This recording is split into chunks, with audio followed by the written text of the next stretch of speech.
We got a call for a fire. We're actually returning from another fire, and we were on the air and not too far from where the fire was at.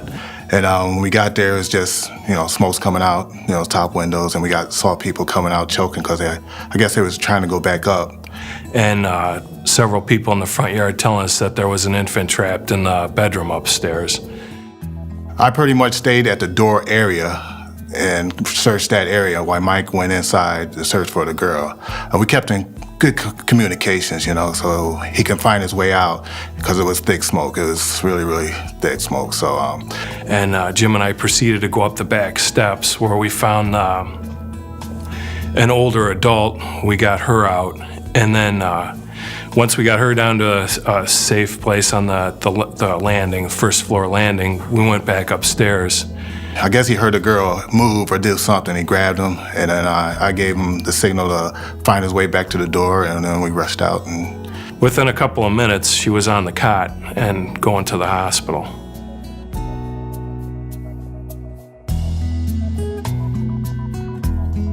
I started Apex Dermatology because I realized that there's a big need for dermatology work in the area, especially in skin cancer. There's not a lot of people that know about how skin cancer looks or how to check their skin.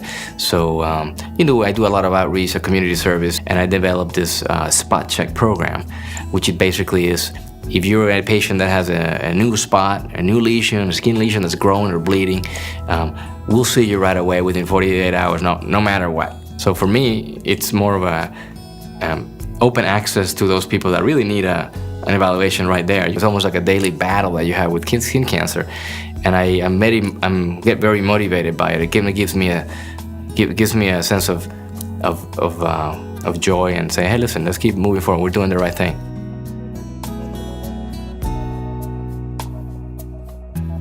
Yeah, I'm a father of four, but you ask the kids who I've reached over the years.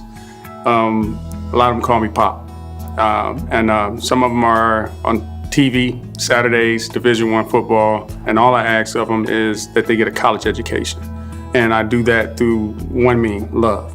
I can't stress that more.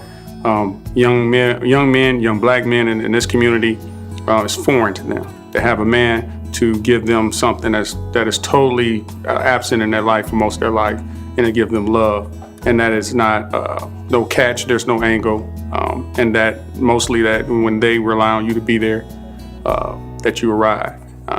Some of their biggest days I've been there. So my sons have probably hundreds of brothers, so and I wouldn't have it any other way.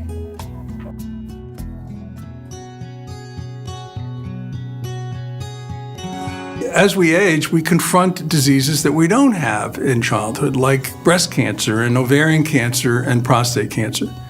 And we have no immunity against them. And yet we've known for over 100 years that our immune system can protect us against these diseases. So I devoted my program since then to developing vaccines that would prevent these diseases. And we've been very successful, particularly with a vaccine designed to prevent breast cancer. We're determined to develop a defense, a new way of controlling breast cancer and hopefully these other cancers like ovarian cancer and prostate cancer. In essence, we can create the future, and we can shape it right now with the dreams we have today.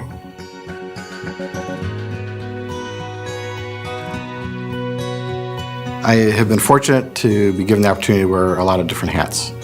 And in my world, those hats include practicing emergency medicine at a great public hospital, Metro Health. I have the honor of serving as president of the medical staff. I help teach residents and medical students through Case Western Reserve School of Medicine. I have the great honor of helping serve the citizens of Cleveland as medical director for public safety.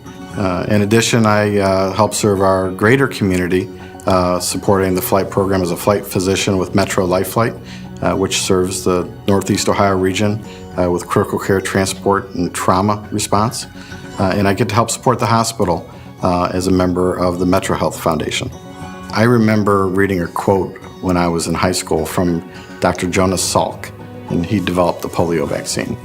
And his quote was, "The greatest reward for doing is the opportunity to do more."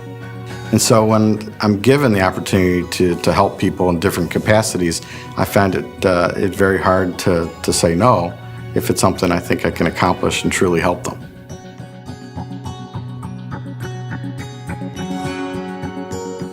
In the year 2000, Helen calls the family together to give us the news, and the news was bad, that she had cancer in 14 out of 15 lymph nodes. That inspired her to get involved in integrative medicine. She started attending things, started reading up on every known medicine. Since that time, this is 2000, she ran for Bracknell City Council and won. She went around the world. She started a development project. She built a home in Chautauqua, renovated a place a condo in New York, and founded the Helen Moss Breast Cancer Foundation, which she became passionate about. So one of the things we do is fund hospital doctors to go to integrative oncology seminars, to learn more about it, to let people know that there are other ways out there. So anything we can do, or anything anybody can do, to make them feel a little more comfortable, or even, or maybe even healthier. One thing for sure, Helen always used the whole village. In case for integrative oncology, Parker Hannafin's been a big help. She knows. I mean, she always knows that this didn't happen by herself. It does take a village. It takes a village to get something like this going.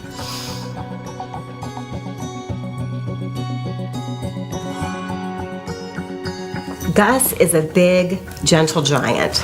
I let his hair grow like this on top so that he looks silly, because he's so big when he's working with the little tiny military kids. He's loving, he's gentle.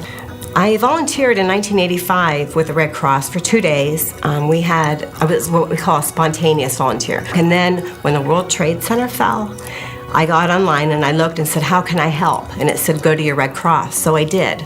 I jumped right in. I did Armed Forces Emergency Services, disaster. I volunteered and helped out at that chapter. And the dog team was born. I mean, it just developed, and I think it was just meant for me to keep me busy. Because if you have MS and you just sit in a wheelchair, you go down real fast. You have to stay busy. And he's what keeps me going. This team is what keeps me going every day. Many people from different chapters of the American Red Cross have written to me asking how can they start a team. And so we have started one in Western Michigan, and we have 3 more that are starting up. One in New Jersey, one in Sarasota, Florida, and one in Columbus, Ohio.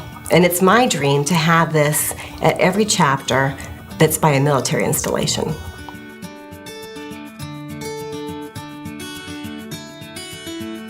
Well, I have 2 lives. One is as a civilian and one is as a military officer. As a civilian, I'm an internal medicine specialist, primary care specialist at the Veterans Hospital at Wade Park. I staff the employee health office, and I also staff the emergency room, which can be quite busy. In addition, I'm a mentor and counselor for a number of young people in the area. It's a demanding, difficult job, which I pay for on my own, but it's very rewarding. As a military officer, I'm a medical corps officer. I've been to Iraq 3 times, most recently with the 256 Combat Support Hospital out in Twinsburg. This last time was most of 2011. I was responsible for the medical care in the entire northern half of Iraq. I was able to do what I did because my wife was supportive of me. She's a military brat. Her dad was in the Air Force. She initially was opposed and then became my strongest supporter. She suffered a lot because I wasn't the only one from my family overseas. I have a son who's a Navy pilot. Another's a Navy officer in public affairs, spent a year in Afghanistan. And at least 2 occasions, she had 2 of her men in a war zone. I can't imagine what she went through back home. So I'd like to thank her.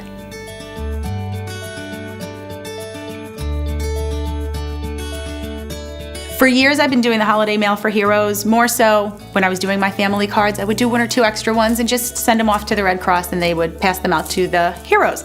I just started doing it when I saw my mom starting to do it, and I kept on wanting to do more and more and more and more. The first year, she did 33 cards in 1 week after her homework. And we asked her class to help. Well, that snowballed into her whole school helping, and last year, due to Ivy, over 600 cards went out. With the help of my friends and my family, I've made tons of cards. It makes me feel proud.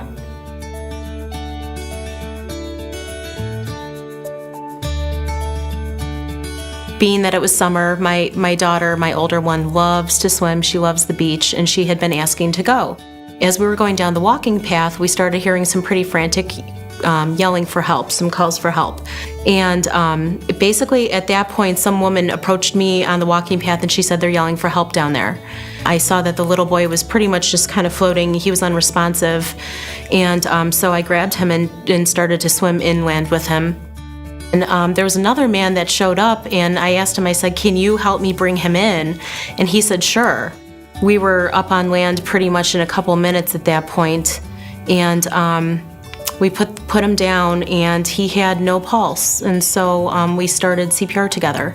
After a few minutes, he became responsive again. It was such a wonderful feeling. I think because he was so young, I think he was 4, and my daughter's almost 4, so I could really relate to that feeling of having something happen to your child and just hoping that somebody would be willing to help. And we went up to the hospital room to see the little boy, and he was doing fantastic. So it was just, it was the most wonderful feeling. I will never forget that day.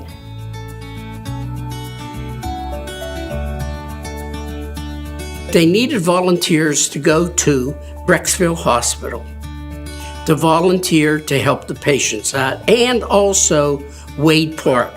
This current hospital that we have now at 105th is one of the 3 biggest hospitals in the United States of America, serving veterans.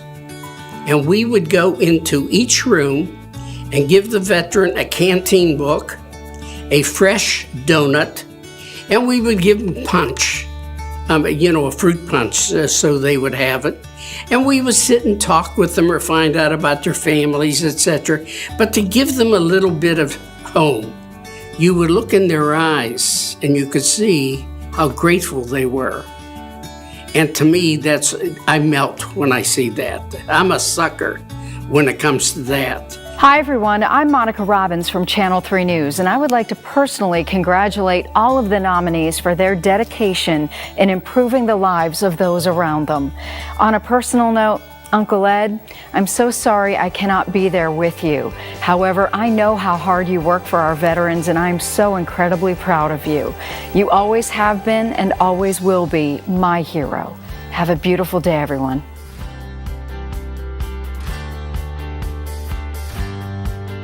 You don't go out to try to be a hero. I mean, you just go out and do your job, and hopefully you do the best you can do. In my line of work, the heroes are those medics that are right there with me in the front lines, or as helping the medical officers. I think that the people we help are heroes. We help and take care of our military, first responders, disaster victims. I think they're the heroes. The only hero I've ever had is my father, who died when I was in Iraq 2 years ago. He was a World War II veteran, a Bronze Star winner, a wonderful father, husband, and quite simply the best human being I've ever known in my life. And every day I tried to be like him. Someday I hope to succeed. We all do the job every day. We do this every day. I'd have to say I work with 800 great guys. So, or 800 heroes. I am surrounded by heroes. I don't consider myself any more of a contributor to society than these wonderful physicians and nurses and paramedics, firefighters, social workers, teachers, administrative team, our friends in the community, my family. These people are all heroes to me in different capacities. I feel like I work with people who do amazing things every single day. And to get this kind of recognition is intimidating, but it's so amazing. It's such a nice validation. I was never looking for anything like that, but that being said, to receive it, it's the greatest feeling. It's the greatest feeling ever.